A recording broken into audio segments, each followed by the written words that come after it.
मैं वर्तिका राय और आप देख रहे हैं न्यूज फॉर नेशन। गर्मी का मौसम जल्दी आने वाला है। ऐसे में हर कोई एसी और पंखा खरीदने के लिए व्याकुल रहते हैं, लेकिन बिजली बिल का भार ऐसा पड़ता है, सबका छूट जाता है पसीना। लेकिन आज हम आपको बताएंगे कि एसी और पंखा दोनों चलने के बाद भी आपके घर में बिजली बिल कम आएगा।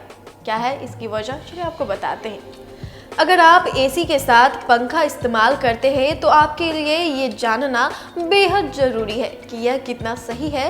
साथ ही आपको यह भी जानना चाहिए कि किस स्थिति में एसी के साथ फैन यूज नहीं करना चाहिए।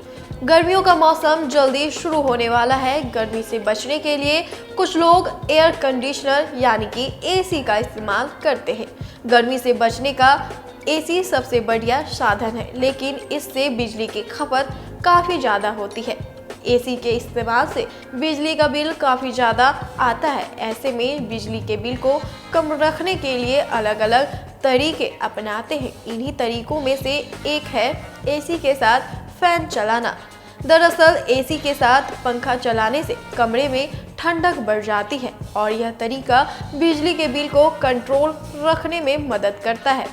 ऐसे में आप एसी और सीलिंग फैन का एक साथ इस्तेमाल कर सकते हैं। बता दें कि सीलिंग फैन के साथ एयर कंडीशन का इस्तेमाल करने पर फैन थर्मोस्टेट सेटिंग को लगभग 4 डिग्री एफ तक बढ़ाने की अनुमति देता है। इतना ही नहीं, इससे बिजली का बिल कम करने में मदद भी मिलती है। हालांकि ये बात पर निर्भर करता है कि आप एयर कंडीशनर और सीलिंग फैन का कितना इस्तेमाल कर रहे हैं। अगर आप एसी के साथ पंखे का इस्तेमाल कर रहे हैं तो आपको फैन फुल स्पीड में नहीं बल्कि धीरे धीरे चलाना चाहिए।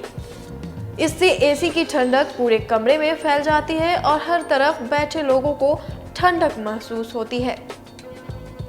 इतना ही नहीं, आपको एसी का तापमान भी कम रखना चाहिए। ऐसा करने से आपके एसी के कंप्रेसर पर जोर नहीं पड़ता है और बिजली का बिल काफ़ी कम आता है। इसके अलावा मार्केट में कई ऐसे एसी मौजूद है जिसमें आपको टाइमर की सुविधा मिलती है। आप टाइमर सेट करके कुछ देर एसी चलाने के बाद पंखे से भी रात भर काम चला सकते हैं। अगर आपका कमरा ऐसी जगह पर है जहां धूल ज़्यादा रहती है तो आपको एसी के साथ फैन का इस्तेमाल नहीं करना चाहिए। धूल वाली जगहों पर एसी के साथ फैन यूज करने पर फिल्टर्स पर डस्ट जम जाती है जो आपकी एसी के लिए खतरनाक होती है। इसके अलावा छोटे कमरे में भी एसी के साथ फैन यूज करने से बचना चाहिए। तो ये रहा एसी और पंखा चलाने के बाद घर का बिजली बिल कम आएगा। तो अब आप एसी और पंखा साथ चला सकते हैं और गर्मी में ठंडा ठंडा महसूस करते हैं और आपके पास बिजली का बिल भी कम आएगा। तो ऐसे ही खबरों और वीडियो के लिए हमारे साथ बने रहे। नमस्कार।